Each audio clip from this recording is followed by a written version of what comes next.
Hello, welcome to the Hiring Success Show. I'm your host, James Mackey. We have a wonderful episode for you today. We actually have a repeat guest, Sandy Gould. Sandy, thanks for coming back. It's great to have you on the show again. Thank you so much for having me back. It was a blast the first time. It was so good that we had to set up round two. So before we jump into the topics, we did I think a pretty incredible prep call yesterday. We got a lot of really good stuff to talk about here, but could you start with an introduction for everyone? Sure. So I am the Chief People Officer of a company called Pinwheel API. We are a company that specializes in providing payroll data to companies that allow them to provide more financial services and create more financial access and fair access for consumers everywhere. And we have been incorporated for 5 years. We're leading in our space, and we're excited about the different products and services we offer that will really put the power of data in companies' hands to help their consumers. It will help consumers use data to have more fair financial access and provide for their own lives. So it's an important mission to us. And I've been there since the turn of the year. My career has been either in Chief People Officer or talent leadership for companies like Real Networks, which created streaming media, Second Life, which is the world's largest virtual platform, and was a wonderful experimental environment and learning environment. Disney ABC, where I ran recruitment for the television and media ventures arm of Disney. And then Callisto Media, where we provided data-driven products that predicted the kind of publishing and video, so books and videos that people would need to live better lives. And probably the central role in my career was at Yahoo for 9 years, where I went to work with Jackie Reeses and Marissa Meyer and others to help Yahoo turn around and become a mobile competitor. And then we successfully sold the company to Verizon. And I worked with Verizon, a combination of Verizon, Yahoo, and AOL, a merger we put together that ended up being a really powerful combination called Verizon Media. And I was there for about 3 years. We took the company back to profitability, and then we successfully sold the company from Verizon to Apollo, the largest private equity firm in the world. And I studied rabbinical and theology, philosophy, and psychology in school. And my life story sort of was really reached its genesis through comic books. When I was a young, sick kid, I had comics to read and people to observe. And I combined those things to have a worldview where I understood that people had superpowers. So I developed a theory and a management theory on superpowers. And then it became my mission to unleash and help people discover their superpowers throughout life. So that's the journey I'm on. I love it. And I like your shirt, by the way. You got the comic book shirt on right now. That's really cool. Yes. I'm always in uniform. I'm always trying to remind myself to look for superpowers everywhere. Thank You got to you. represent. Yeah. So, hey, you said that you studied psychology and philosophy in school, but I didn't hear what type of psychology and philosophy did you say? So I was actually studying rabbinical studies. I went to a yeshiva on Long Island, and Okay. at the same time, I was studying philosophy and psychology, a wide range of them, from psychoanalysis, so Freudian psychoanalysis, to classic philosophy and psychology studies, to Judaic philosophy studies as well. Nice. What were some of the most influential philosophy or philosophers that you were studying, or topics for you? In terms of the people, I think that Descartes, Aristotle, Locke, Bertrand Russell were really influential and formative. On the psychology side, Freud, Jung, Skinner, Kinsey were really significant to me. Erich Fromm was a neo-Freudian who believed that everything in our psyche was orbiting around and centered in this duality of the fact that we're individuals and we're also collective, right? So we want to be unique, but we also strive to conform and align to a community and to something larger.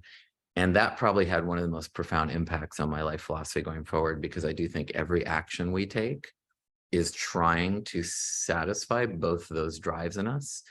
And maybe one of the most meaningful moments in my life is when I realized that humans are an engine, we're like a furnace, and there are these two forces within us driving us to create and to connect and to love and to transform the world. And we're not actually, they're like two fires in us, the individual fire and the collective fire, right? And they form the mission. They're not meant to be unified into one. They're actually meant to cause each other tension and friction, because that drives us to create, and creating is living. So that was a big realization moment for me somewhere, I'd say, in the last 10 years. I love it. That's really cool. And what was the name of that psychologist? You said Erich Fromm. Erich I Fromm. think it's Okay. Frumm, I think. Okay. Yeah, I'll have to check him out. I actually haven't heard of Eric Fromm. So check him that's out. But you just reminded me. Yeah, he's not very well known because I think, Freud's students who were super popular were Jung, obviously, because he had such a beautiful sort of the collective unconscious was Carl Jung's big sort of introduction and concept to psychology and philosophy. And it was very mystical, so it was super controversial. So people know a lot about people like Carl Jung, but Eric Fromm didn't get a lot of attention just because he sort of went down one very specific lane. But you did just remind me, one of the other big influential philosopher psychologists on me was a woman named Ayn Rand, that people may know, who was a psychologist who fled communist Russia, came to the US and created ego psychology, which was fairly extreme, but there was a tenant idea in it that I loved. So she wrote two books that are very renowned that I love. One is called Atlas Shrugged and one is called The Fountainhead. They're both really just about a person being an individual in society and sort of struggling to be their own individual and to not just conform to society. The Fountainhead's about an architect and Atlas Shrugged is about a businesswoman. But the moral of her story for people, there were a few, but the moral I attached to was we all have our own mission, and that's the thing we should pursue no matter what, at all costs, because that's the greatest expression will be when we are creating to that mission, and then we connect to other people, and then we help change the world with that mission in mind. And that liberated me. I read it at the end of my time in college, and it really liberated me to seek out what my mission was and to shape everything in my life, including my career, to that mission. So that had a big influence on me too. was her like when she talks about mission, was it more so like the individual's mission, or did she have any perspectives on what a good mission looks like in terms of beneficial to society or focused on one's own kind of internal wants and desires, or did she have any kind of ranking system for the She did. She did. quality, I suppose, of a mission?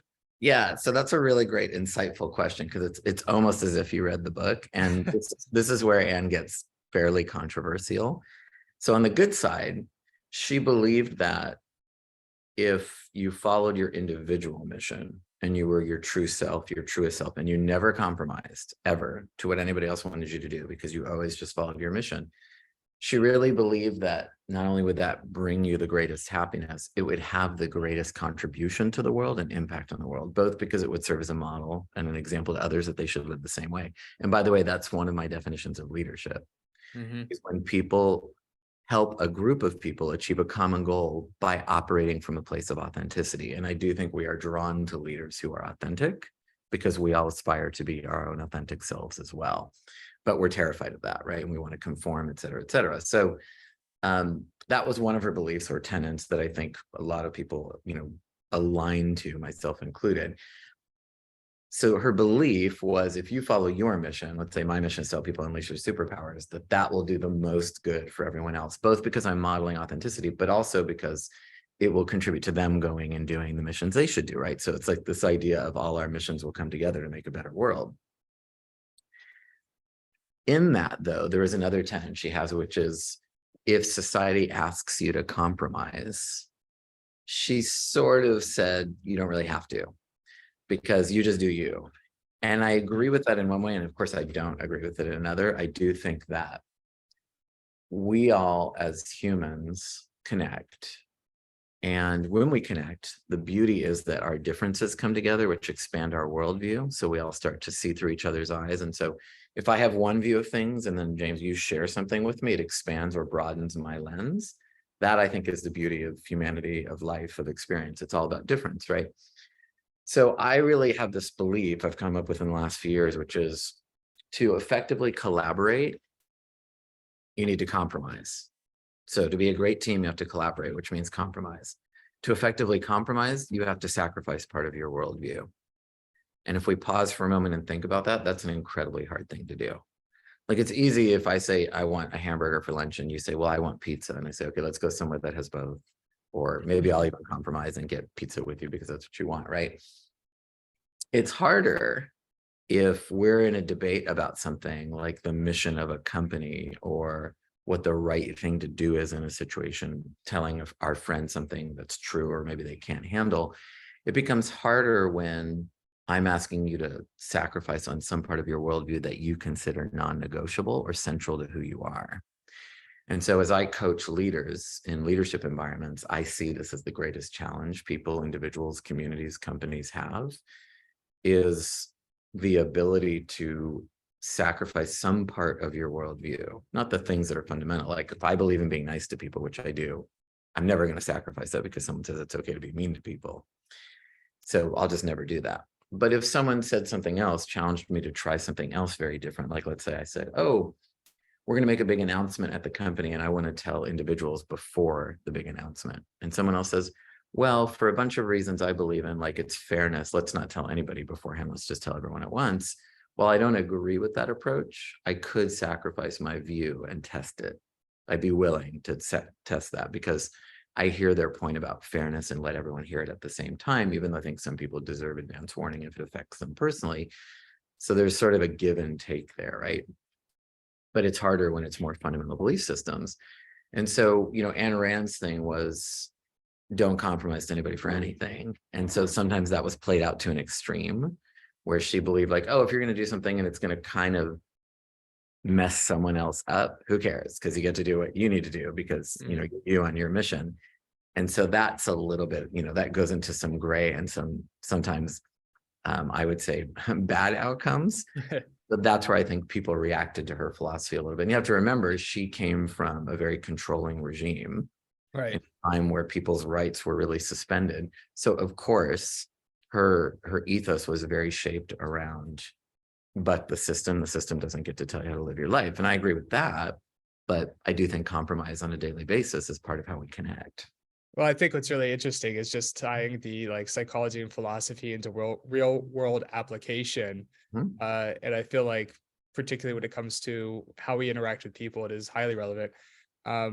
When it comes to what you just said, though, it's like when you're ever studying philosophy or psychology, you also have to take in the context of the individual's environment where they come from, as you just said. And so coming where the regime that she came from, it is only natural that her perspective would be formed from the context, right? And we have probably different context or a different environment at this point in time. So there might need to be a bit of a adjustment. But what's Right. interesting too is like you were talking about Aristotle, like when they're talking about like virtues, right? And it's usually like somewhere in the middle, like the Right. idea of like the golden mean, right? Like That's right. the you have like, for instance, like bravery and cowardice and like courageousness is somewhere in the middle, right?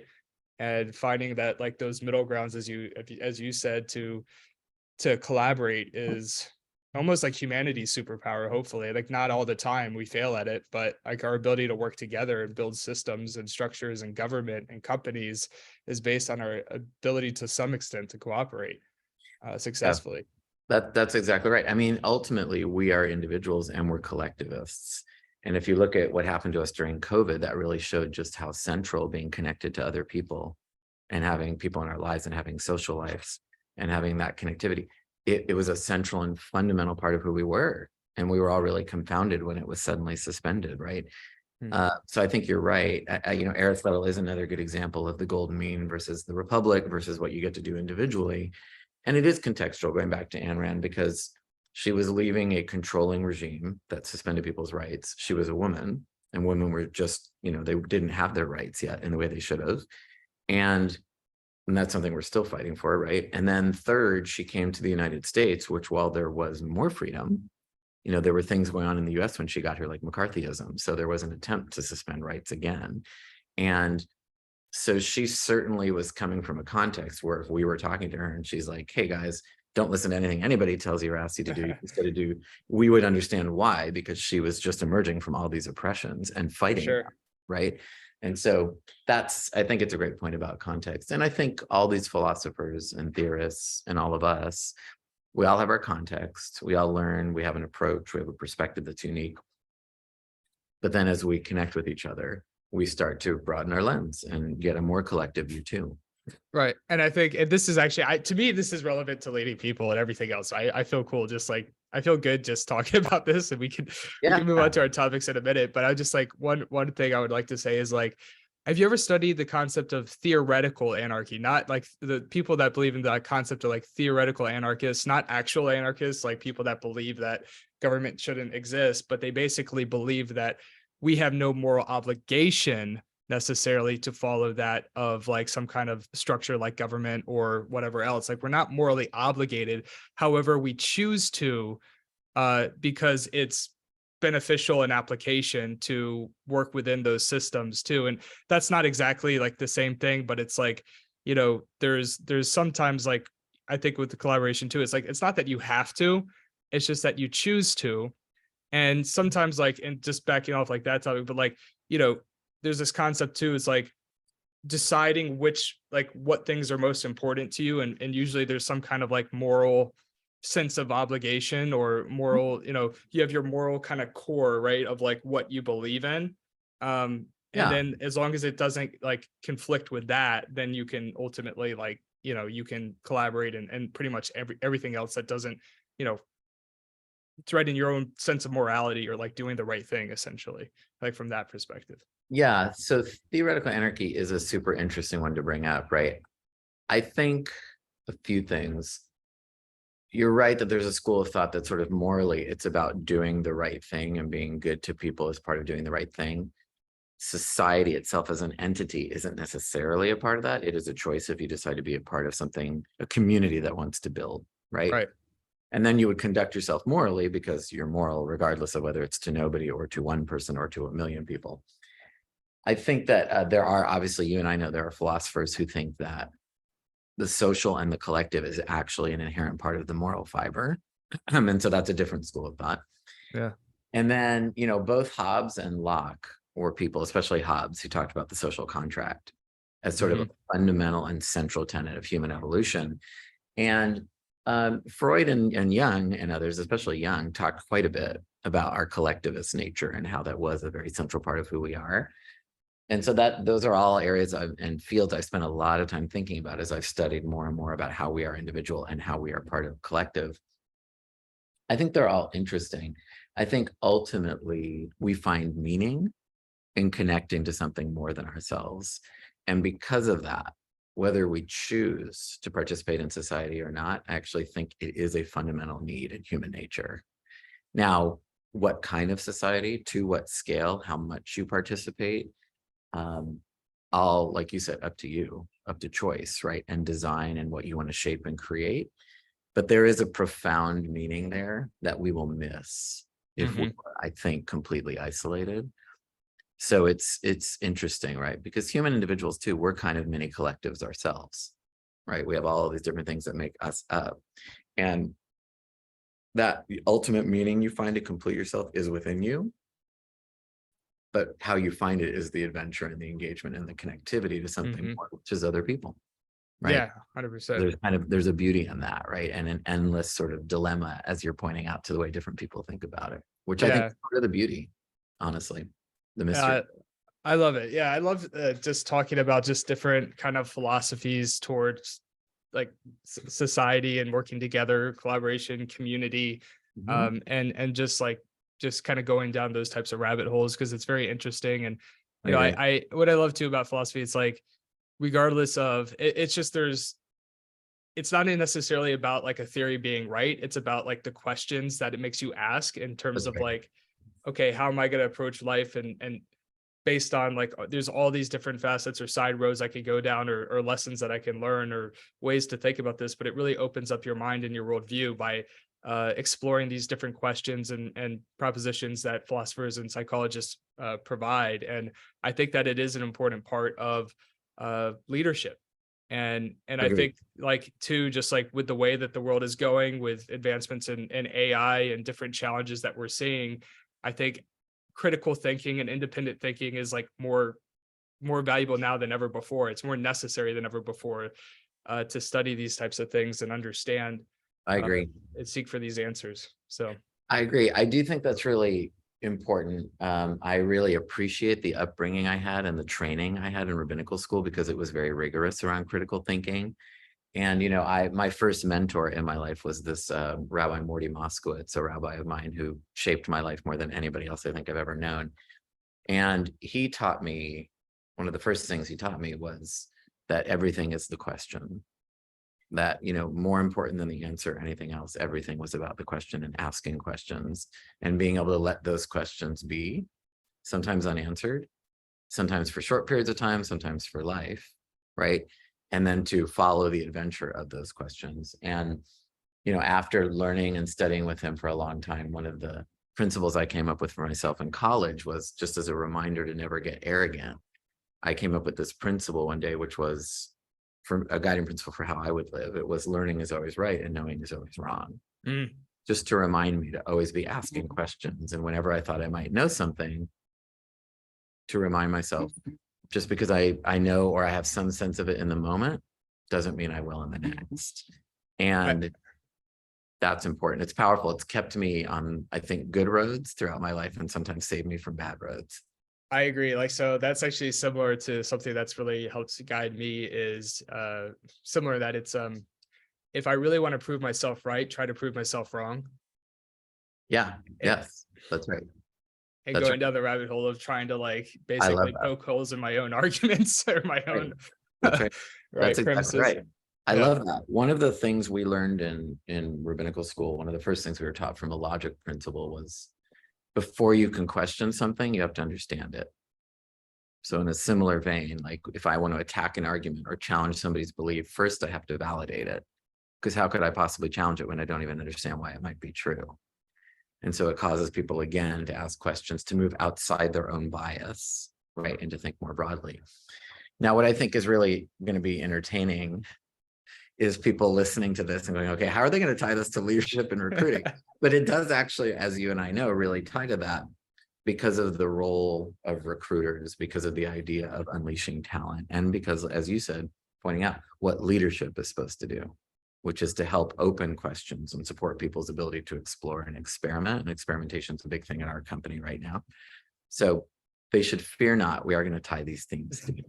Yeah, let's I guess we could get back to more traditional talent acquisition, Sure. people conversations, even though this is the type of stuff that I could talk about all day with you. I I agree. find really interesting. So thanks for going down this rabbit hole with me. This has been really exciting. And I know you too. yeah. I love this stuff. It's like we're back in school, which is how it Yeah. should be.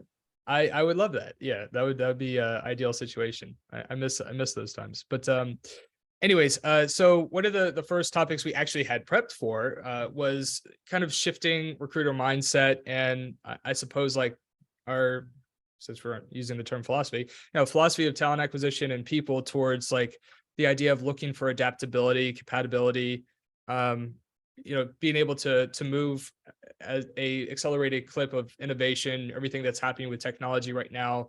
It's going to be more and more important for people to reskill and to adapt to new roles quickly. Can you walk us through like what you're seeing as a people leader, and give us more details around the shift that you think needs to happen in terms of the type of talent that we're attracting to our organizations? Right? Yeah. Yes. So I'll speak to that. So Thanks. I think one of the things that we've seen and learned in the last 10 years, and now we're seeing shift, is this idea that when we go after talent, we want to bring in talent that have experience doing what it is we need them to do. So experience has always been the number one criteria and the anchor. And I think there are a few reasons for that.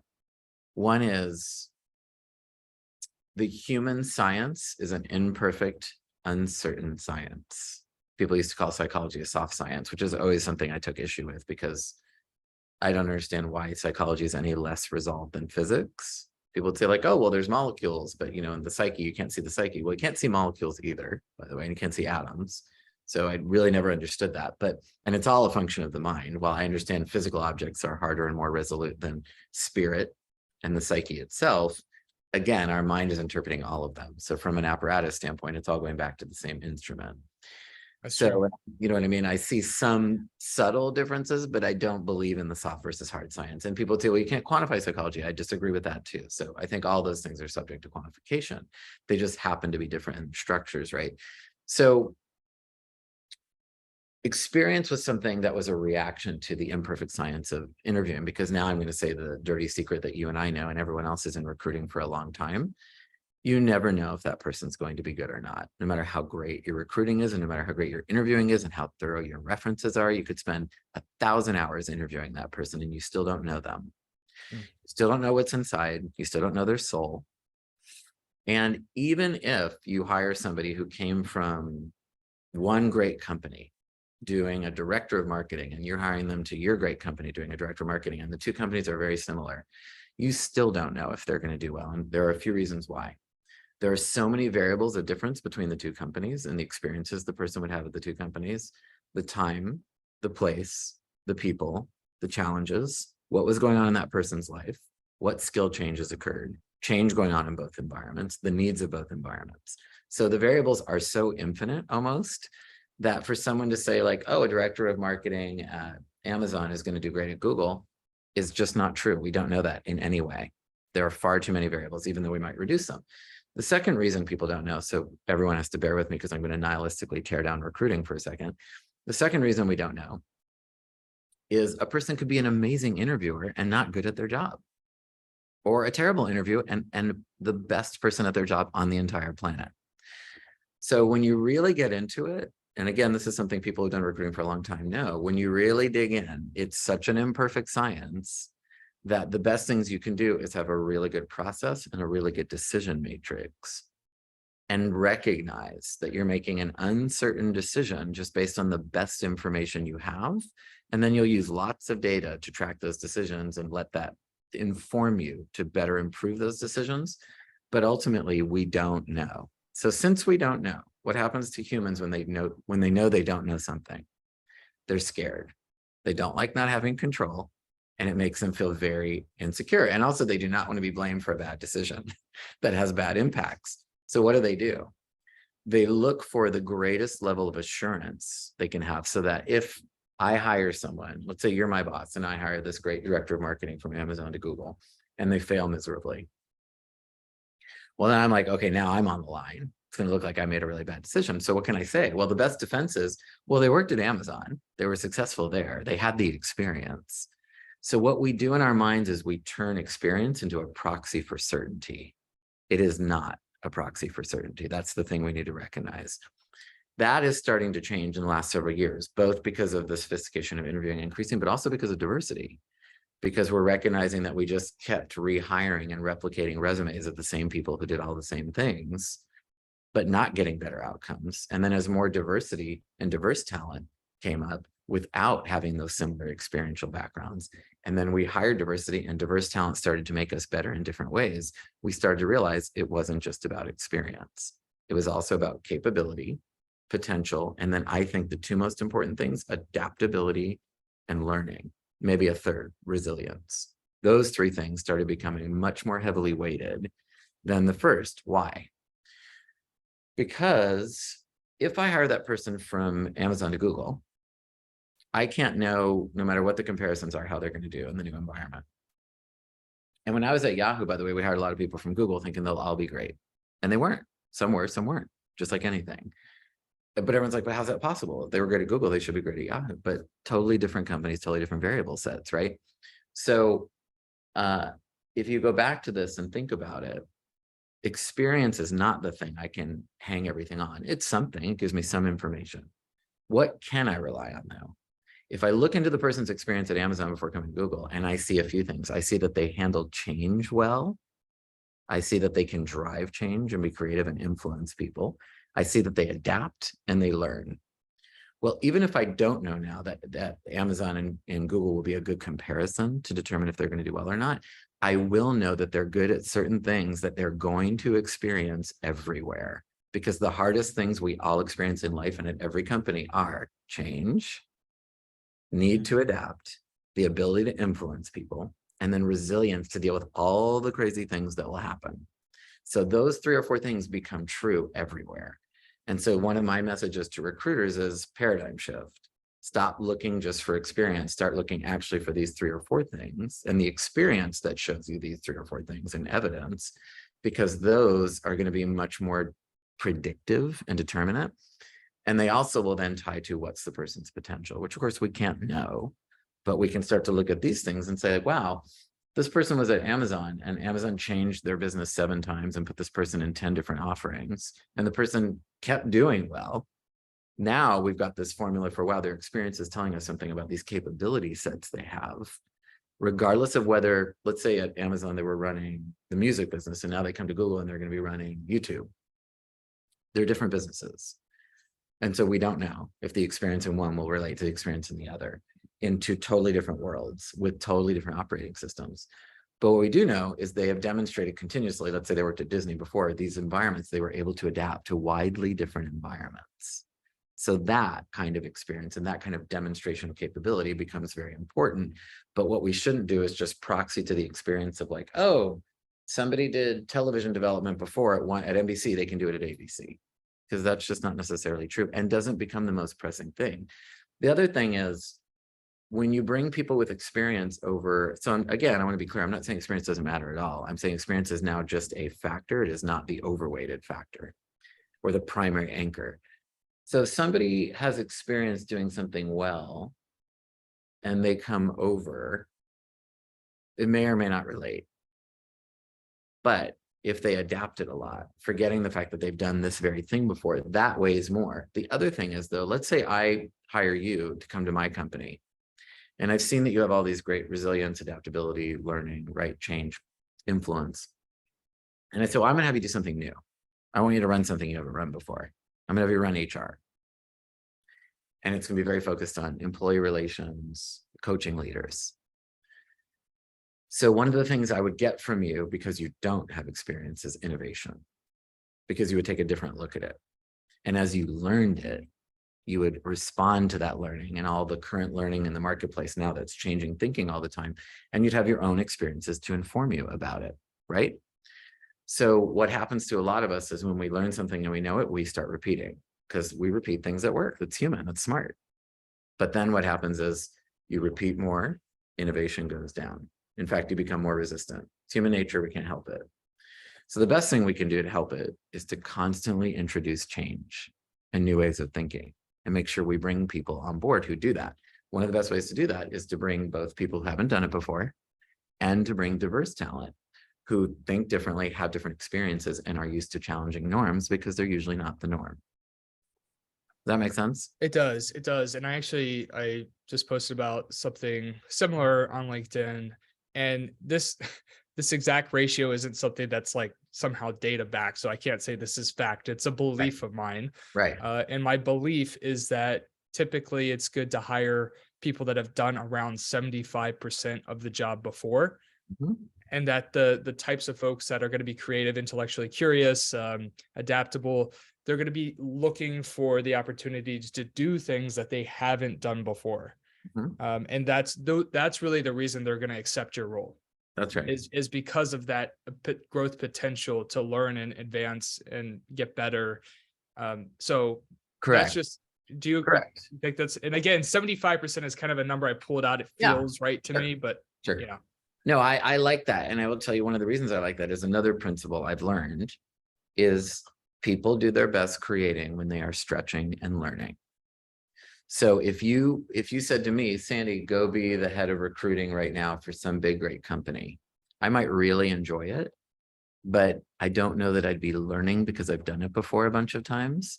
And I don't know that I'd be stretching into uncomfortable areas unless there was some unique challenge, like do it in the South Pole or do it in Russia, or speak the language or something like that, right? So it's better to put people in situations where it's like, hey, James or Sandy, go do this thing. I know you don't know how to do it yet, but I know you'll figure it out. So that's good leadership, right? If I support that. But then the person starts to stretch, they're going to take risks, they're going to experiment, explore, and try new things. And then as a leader, we have to support them in doing that and support the learning as a value, even when there's failure, because that's a good experiment. That is the best formula. And for all the reasons you and I are talking about right now, this is why I think the role of a recruiter has changed and what we are all looking to recruit has changed. And think about where we are now. So let's just look back in time 10 years. In the last 10 years, we've seen the platforms migrate through apps to blockchain to AI. We've seen the world migrate through COVID dealing with, deeper foundation and fundamental issues around racism and diversity and the rise of diversity, which has been great. And it's still a long way to go. And now where we are in the world, right? As we're trying to struggle through this strange recessive economy because the global economy is connected.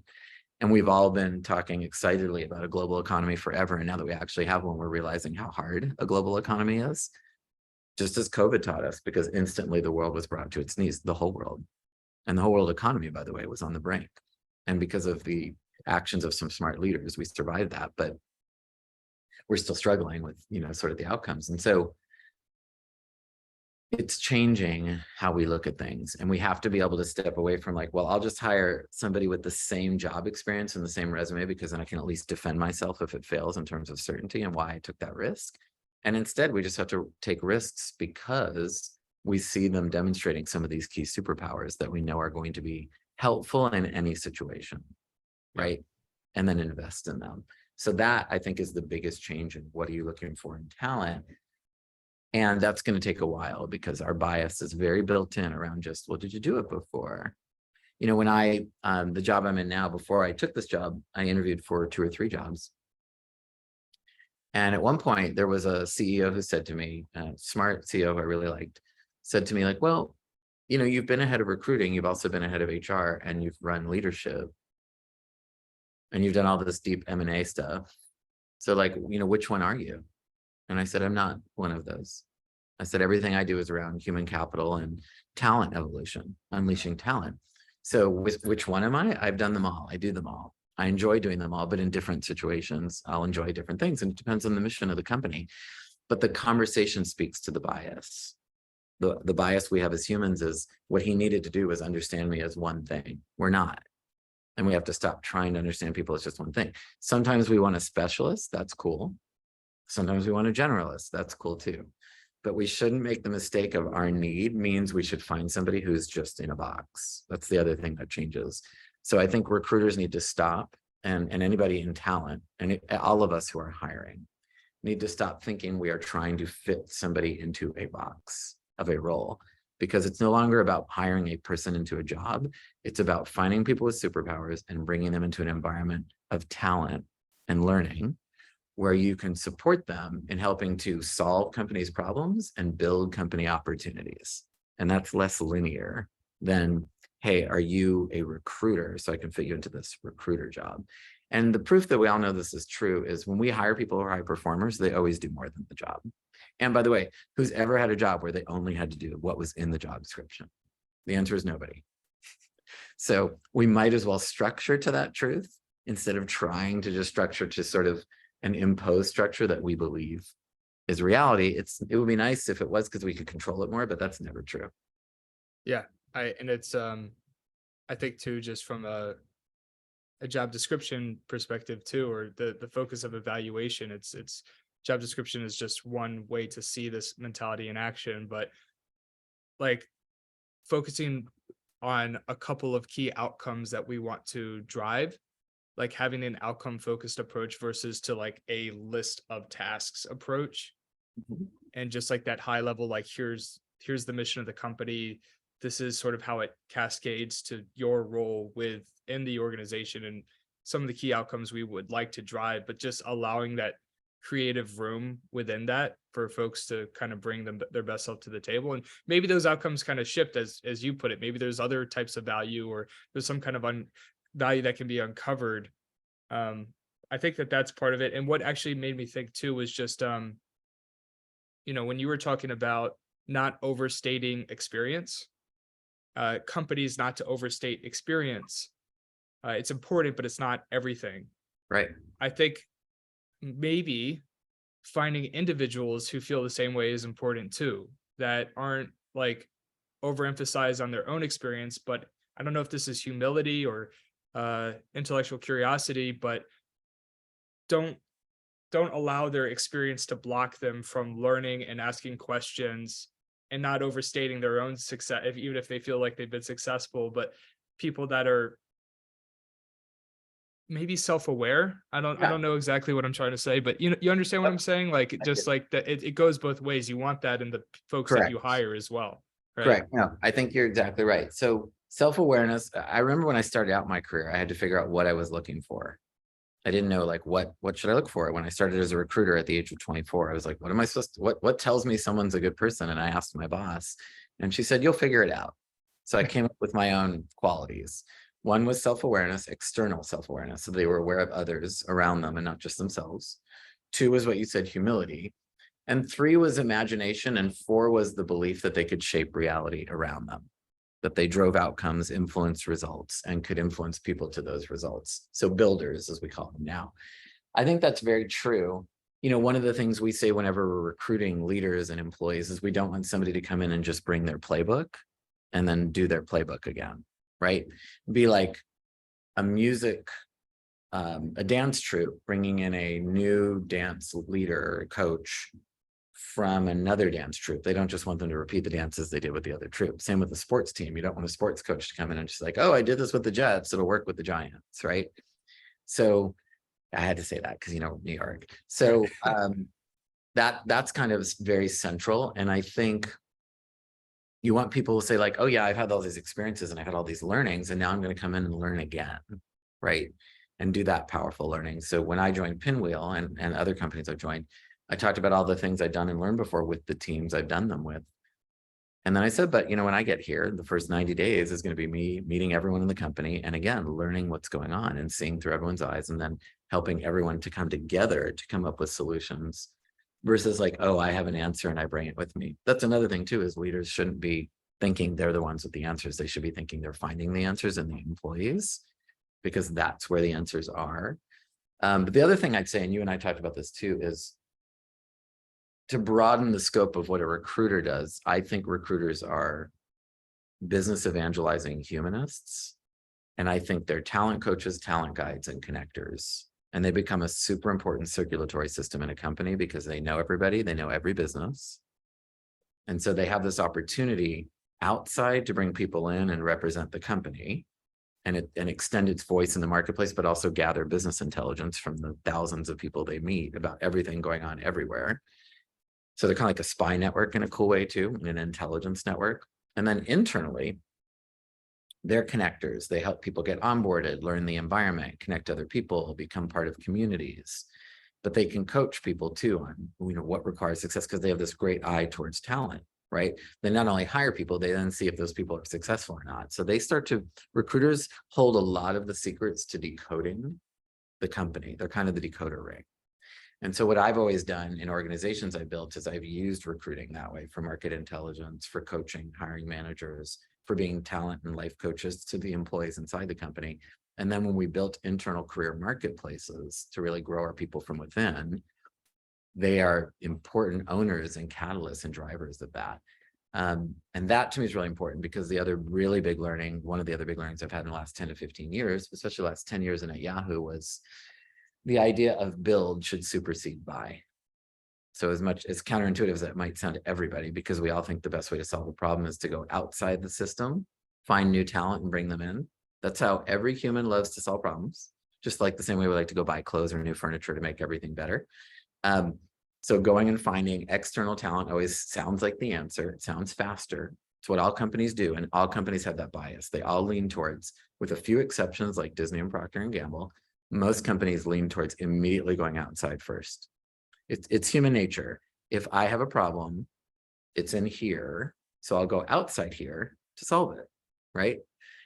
And we ultimately in life hopefully learn that the solutions are in here, not out there. So similarly with a company, building talent is stronger, better, faster than buying talent. You have to do both, by the way. No company should ever only hire internal talent. Verizon's another one, by the way, that's great at hiring and building internal talent. But no company should ever just do one or the other. They should do both. But I do think build is first, and there are a few reasons. First and foremost, if you have someone in the company who has already proven they know how to be successful in the company, in the hierarchy of needs, that is number one. That will end up being the most hardest challenge you will face. So if any company hires someone for a skill, let's say soap manufacturing, And then also they need the skill of being able to influence and drive outcomes and take action and results inside the company. That's the harder one. Learning a system, a unique system to a particular environment is harder than a domain expertise, even though sometimes the domain expertise is exclusive, right? You have to know how to manufacture soap, you have to have the chemical training, et cetera. It's so crucial to have that institutional knowledge. So if I have someone in the company, and then I could go find someone outside the company, if I can handle the one inside the company right, it will be faster and they'll be better because they've already got so much other institutional base. And then by giving them that job, even if I have to train them and teach them and help them learn it and onboard them for several months, now they know more. So I've now built a talent institutionally to a higher level institutionally, which means eventually they could go to even the next level because now they're learning different parts of the business, which make them even more qualified for more senior leadership. So it turns out fiscally, as well as from human investment, it's smarter and faster than the external recruiting. Now, a lot of people say like, well, if you have a person who's an accountant, but you want them to become a different kind of accountant or treasurer, faster to go get a treasurer expert from another competitor and better because you bring in these new superpowers you don't have. So let me challenge that.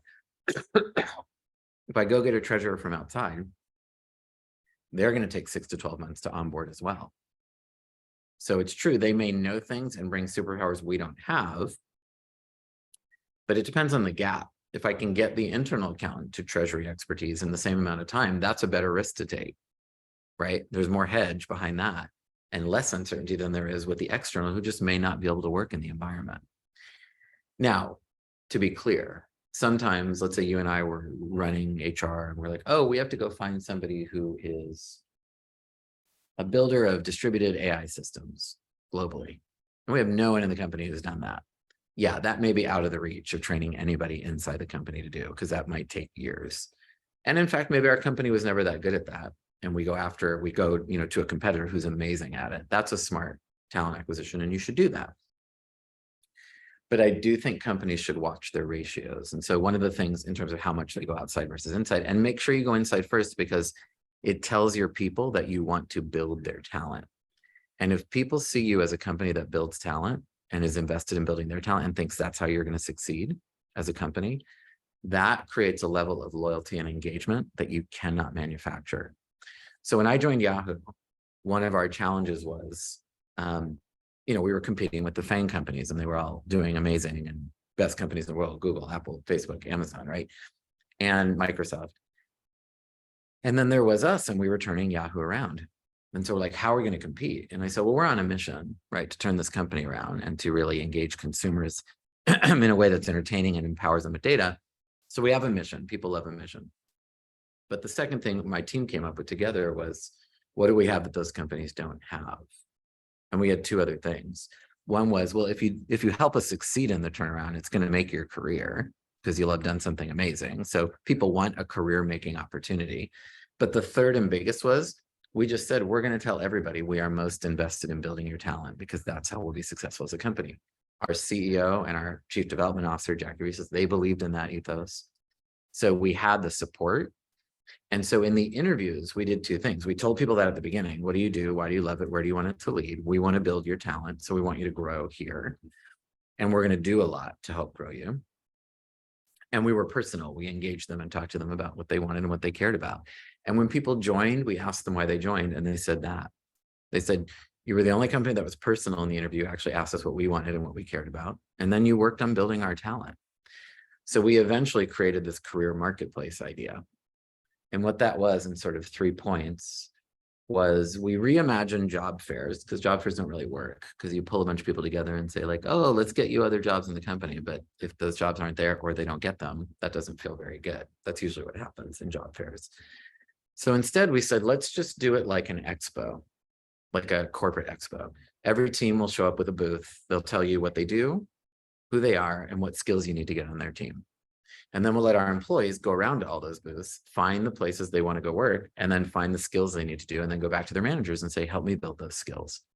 And then we would do all these events at the career marketplace, like speed dating with executives, where you got to ask executives questions about how to build their career, panels on how people built their career successfully, trainings we would do about skill acquisition.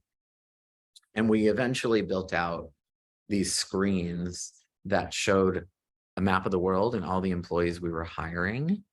So their names and what they would do would show up like on a screen, little stars. And then we also showed stars of the people who were moving. So new hires were blue, but people who moved were green for growth. And so people, employees as well as candidates in the lobby would see these screens and they'd be like, oh my gosh, look at all the hiring, but also look at all the movement. Like, oh, this person moved from London to New York to take on this new job. Wait, this person moved to Singapore to take on this new job from California. So it stimulated this environment of like, we are investing, we are building, we are growing. We did this across all our offices around the world. So we went to 7 offices. We hoped 5,000 people would show up. 8,000 people showed up to all these events. They said not only did they love the career activity and the investment and the learning, they loved getting to meet other people in the company and learning what the company did, because nobody ever knows what everyone in the company does. And our hiring at the beginning of this cycle in 2019, 21% of our hires were internal candidates. After doing this for 2 years, 2 rounds of all these company marketplace events, career marketplace events, it went to 48%. And what happened, that transformation was we got everyone involved in drive your own career, but we got managers and leaders involved in thinking first. Like every week we'd meet with them and say, what do you need? What are your open jobs? What are your big challenges? Where is the talent inside the company? You can all swap with each other in a free market kind of way to get that talent. And we supported open market, which means employees could look whenever they wanted, and they didn't, as long as they were in good standing, they didn't need approval to move from job to job. And that's the way of the future as well. So that was transformative. I mean, that was just, it was a big learning. Well, what's interesting, because my initial kind of follow-up question would be like, well, we also early in the conversation talk about creativity that new folks bring to the table when they come to a new organization. There's providing that different perspective, right? The human nature of, rinse, repeat, like same process. But then listening to you talk more, I'm thinking too, it's like, well, you still get that when you move somebody from one department to another, but they also bring that track record of being a top performer. And they also understand like the culture, and they understand. So it's like, there's still that excitement, which will lead to the creativity. I think, because I think excitement and engagement do lead to creativity as well. I think there's a direct correlation, if not a causal relationship. So I think that there's you get that. I mean, you still want the new folks, ratio, but the more that I'm thinking about it, the more I'm like, well, I still think you get that new perspective, but almost with like a little bit more certainty that somebody is going to produce. That's exactly right. It's a great way of putting it. And the other nice thing is you get this unbelievable set of qualities of gratitude, loyalty, and engagement, because they are growing with the company. And somebody who knows more parts of the company, and the more parts of something we know, the better we are at the total picture. When I was at Disney, we were working on these initiatives. Disney has a very good track record of growing their people internally, and they invest a lot. They have a wonderful culture of learning. One of my peers, this woman, Julie, we were talking about just development, and she was talking about her career. And she's like, I've been in 7 different jobs in the 22, 23 years she had been there. And she was really, really good at them and really talented. But also her loyalty, her ability to be an ambassador for the company, the experience wealth she had, and her passion was then multiplied, as well as her capability, by all of those great experiences in the building of her career as the building of the company unfolded. So, the ultimate thing we all want is employees who own what they do, who own the company's mission. Can you think of somebody who would be more of an owner than someone who had built their career in the company? And the answer is no, because it's them, they're it, and it's them. That's like the ultimate moment. That's why we want employees to show up as their authentic selves, because then the company mission will be them and they'll be it. And then they'll put everything into it. So I agree with you. You get a lot of great stuff. And you're right, you need the ratio. You want, somebody asked me one day, what's the perfect ratio going to be? Like how much internal hiring versus external? And I said, probably 50-50, honestly. It would be great to be moving people at that rate, and it would be great to be bringing people in. Now, a lot of companies who've done well at this have moved, they've achieved like 70-80% internal. I'm not sure I think that's the best move. It might be sometimes, depends on the talent base. But I think somewhere in the 50-50 range is great, because you're constantly bringing in new thinking to challenge the company's norms and shift them, while you're constantly building on that. So even the institutional experts will have people coming in, helping them continually think differently. And that's really good for growth. And it's also good for fresh perspective and excitement and engagement. New hires reignite our excitement because they're excited, right? And so then we all get it in a contagious kind of good way. I love it. I feel like that's so important too. Just keeping folks engaged and having that excitement brought to the table, right? I agree. That almost like healthy, like I want to contribute, improve like something in a healthy way, I suppose, is really important. I agree. Well, this has been so much fun. I think at some point we'll need to do a round 3 toward the end of the year. And I don't know if I'm I think I might be texting every once in a while, try to get you back on the show, because every time I feel like I learn so much, and I know our community does as well. So Sandy, thank you so much for contributing and sharing your knowledge and wisdom when it comes to everything people related. It's incredibly valuable, and you are always welcome back as a guest on this show. Well, thank you. I really appreciate you. There's nothing greater than coming together with somebody and having a great exchange of ideas and experiences and learning, and discovering. And I find you bring that out in me and others really successfully. So it's a great superpower you have. Thank you for using it to lead us all to new frontiers. I think it's awesome. Thank you. Thank you. And for everybody tuning in, thank you for joining us today. And we will talk to you soon. Take care. Be well.